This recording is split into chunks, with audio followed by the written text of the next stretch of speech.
Friday when really we should all be eating dinner. I'm sure you're all starving, so welcome to the Geek Girl and the Artist discussions on how geek culture influences gender identity and artistic expression. My name is Michi Trota, and I'm the moderator for this panel. I am a local Chicago fire dancer. I'm a writer. The Chicago Fire Tribe is here tonight. And I absolutely love, well, not maybe running children, but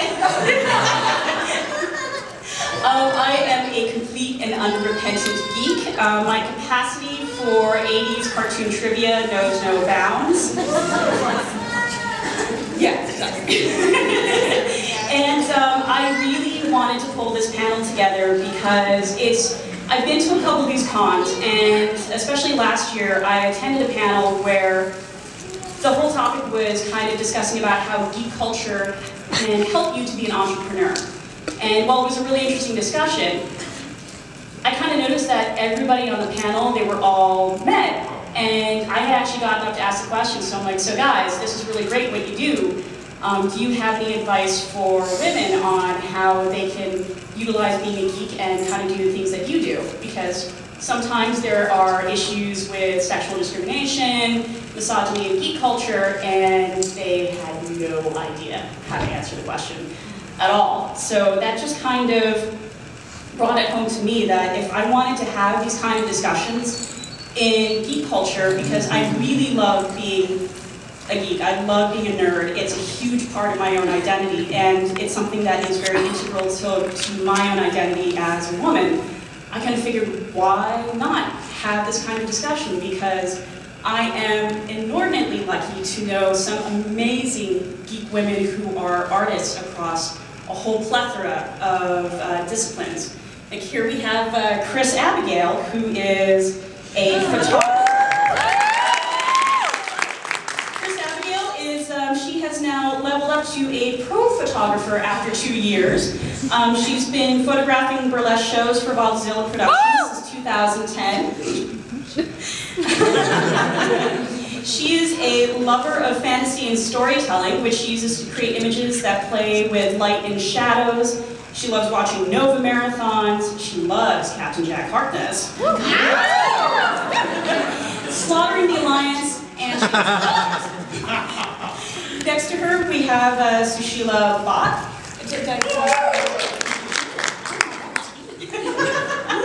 Susheela is the media relations science writer and new media editor at Argonne National Labs. So we have the brain over here. Scientist, anybody? Susheela realized she enjoyed learning and writing about science more than she actually liked doing them while she was getting a pre-med degree in biochemistry at the University of Illinois. It's my backup career. So she switched to being a science journalism major, and she's now working for Argonne National Labs. She's worked for several Chicago publications. She knows how to take stuffy jargon and write out complex scientific concepts so the rest of us can understand what she's talking about. Her geek interests are, outside of science and writing, are reading and rereading classical literature, graphic novels, finding good beer in Chicago. Yeah. Just come to Wisconsin, it's better.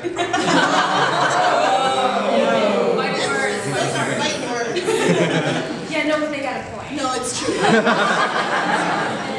She will also like annoying people with her vegetarianism and will mock hipsters while secretly wondering if she is not one of them. So next to Susheela, we have Erin Tipton. And I actually called her by her correct name instead of the nickname by which we all know her. She is a lighting designer with more than 10 years of professional experience in theater. She's a graduate of the University of Evansville with a degree in theatrical lighting and design and technology, and she has designed shows ranging from flashy musicals like Guys and Dolls to the abstract and artsy such as Mad Woman of Shalott and Lord of the Flies, which was performed by mimes. Yeah, mime Lord of the Flies, guys. Wrap your mind around it, soak it up with it. It was awesome. Yeah, I think later on we're going to be asking her about the two-man show that she worked on called Dracula versus the Nazis. She is a big old nerd. Her love affair with Anne Mohanraj's dragons began at age 8. She's been a fan of the Doctor since she was tall enough to see the TV from behind the sofa. She doesn't actually believe in the existence of a fourth Indiana Jones movie. And in her spare time, she likes to knit things like Cthulhu ski masks, the ugly Jane hats, and she's even knitted a tiny little Totoro that Dawn down there in the end will take with her. Oh, nice. We weren't playing with it yesterday. We were throwing it around the apartment. So next, really cool. Yeah. So next to Tippy, I'm very happy to say that we have local author Anne Mohanraj. She's the author of Bodies in Motion and 9 other titles. She has been a finalist for the Asian American Book Awards, a USA Today notable book, and her book Bodies in Motion has been translated into 6 languages. She is also the founder of the World Fantasy Award-winning and Hugo-nominated magazine Strange Horizons, so really honored to have her here today. She is also the executive director of both Desi Lit and the Speculative Literature Foundation. Her recent publications include Talking to Elephants and Jump Space. She lives in a creaky old Victorian in Oak Park, just outside of Chicago, with her partner Kevin, 2 small children, and a sweet dog. Aww, that's Yeah. So we're almost out. We've got next to Marianne, we have Xiana Moon, who's very honored to know her. She is a local musician, just released a brand new album.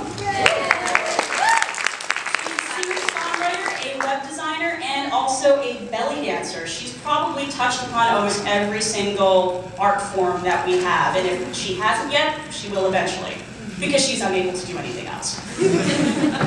She has served as a section editor for Relevant magazine. She works with the Read My Hips Tribal Belly Dance, and she will talk about anything having to do with Lord of the Rings, Shakespeare, of who wins in the fight between Daleks and Borg. Anybody? Lord is so clear. Yeah. And if you want to see her go off on a rant, just ask her about how decades of Star Wars lore were destroyed in a single moment of the prequels. And last but not least, we have Jen Dollface. She is a local performance artist, contortionist. She likes to say that she is what happens when an opposing force meets an immovable object. I'd also like to say she made my awesome River Song costume. She made the tunic from scratch.